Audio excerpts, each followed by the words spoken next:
તો મહિલા અનામત બિલ મુદ્દે કોંગ્રેસે સુરત ખાતે પત્રકાર પરિષદ યોજી હતી।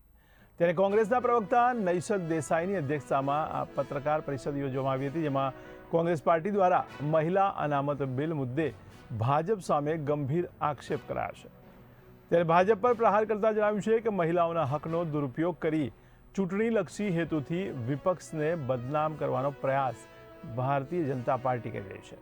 ત્યારે વર્ષ 2023માં 33% મહિલા અનામત બિલ પસાર થયું હતું, તેનો તાત્કાલિક અમલ 543 બેઠક પર કરવામાં આવે તે બાબતે કોંગ્રેસ સહમત છે તેમ જણાવવામાં આવ્યું હતું। ત્યારે તાત્કાલિક સત્ર બોલાવી બિલ પસાર કરવાની ભારતીય જનતા પાર્ટીની મંશા ચૂંટણીમાં લાભ ખાટકવાની છે તેમ કહી ભાજપ પર આકરા પ્રહારો કર્યા હતા।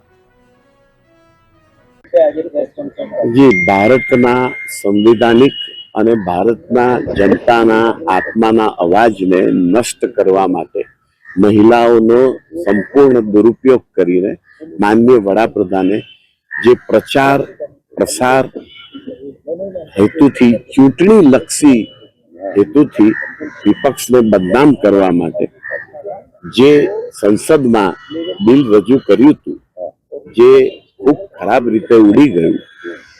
કારણ કે ભારતની ઓળખ આત્મા પર એમાં ઘાતક હથિયાર તરીકે એમણે ચૂંટણીલક્ષી દુરુપયોગ કર્યો હતો।